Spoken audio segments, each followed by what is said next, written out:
Vice President Mike Pence wakes up in the Twin Cities today. He'll be talking about the administration's proposed tax cuts. Pence arrived yesterday, attended a fundraising event for his political action committee. Today, he'll be delivering a keynote speech on tax cuts. We're told the goal of the trip is to work to make sure Republicans hold on to control of the U.S. House of Representatives. 4 of Minnesota's 8 congressional districts are considered toss-ups in the 2018 election. The fact that the vice president is coming into Minnesota today before the end of March is a big deal because it's showing that the national focus from a strategic perspective is on Minnesota for national Republicans. And we have so much to protect, defend, and potentially pick up. Minnesota is one of the biggest targets of opportunity for Republicans who are facing the potential loss of seats on both the East and the West Coast. They see Minnesota as perhaps pickup territory for 2 or maybe even 3 congressional seats.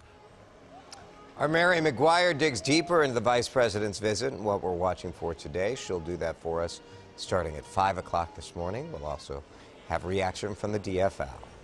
North Korean dictator Kim Jong-un visited China this week, his first known trip to a foreign country since he took power more than 6 years ago. The report came just a day after rumors of Kim's arrival in a mysterious train.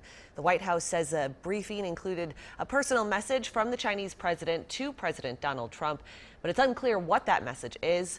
Earlier this morning, the president agreed to direct talks with Kim. Officials have yet to set a date. Protests continue in Sacramento, California, following the death of an unarmed black man at the hands of police. Step on board! Step on board! Step on Stephon Clark's brother interrupted a city council meeting yesterday calling for justice. Police shot and killed Clark in his grandmother's backyard last week. They said they believed he had a gun. Turned out to be a cell phone.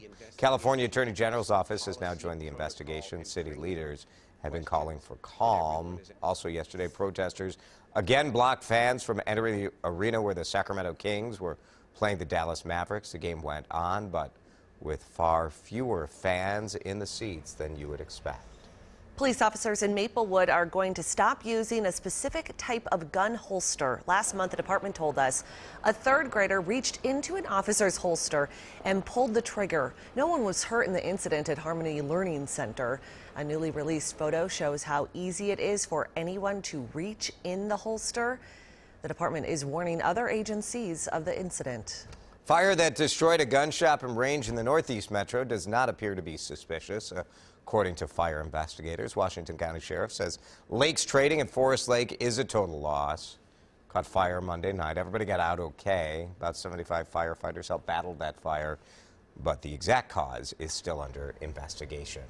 Concerns over chemicals in the water are forcing a Twin Cities town to take one of its wells and towers offline. Yeah, people living in Lake Elmo got that alert yesterday about some high levels of PFCs in some of its water. Some homeowners have also been complaining that their water is brown. WCCO's Jeff Wagner reports on what the city is doing to address both problems. For 10 minutes Wednesday, Ernie Bruckner will have to run the water in his home until it clears. And where should we send the bill? It's part of the alert Lake Elmo sent out after learning it had high levels of PFCs in one of its wells within the past year. What people should remember is that these are the new 2017 health-based values where the Department of Health lowered the value recently, and their studies showed that there were only impacts if this was consumed over a lifespan. City Administrator Christina Hant says because of that, homeowners like Bruckner shouldn't be concerned.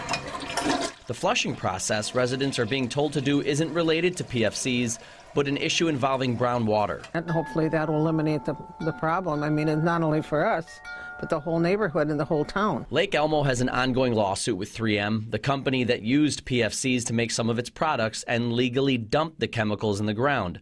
The state sued the company for contamination, saying PFCs caused higher rates of cancer. 3M recently settled with the state for $850 million. Bruckner and his wife Gail are confident Lake Elmo has safe drinking water, but any mention of PFCs grabs their attention. I've had cancer, and I don't know, I'm not blaming the water for that, but I certainly don't want to have to be worried about it. Jeff Wagner, WCCO 4 News. Those test results showing high PFCs come from the Minnesota Department of Health. City will take a well and a water tower offline from 8 this morning until noon. And as you heard, people in Lake Elmo should flush their water for 10 minutes sometime this afternoon. Officials say a lot of work needs to be done to preserve Minnesota's state parks. DNR officials gave a tour of Jay Cook State Park near Duluth yesterday. The park was ravaged by flooding nearly 6 years ago and still needs some repairs. Governor Mark Dayton is asking for $130 million to fix parks all across Minnesota. Right now, there are more than 2,000 buildings at state parks in what the DNR calls poor and unacceptable condition.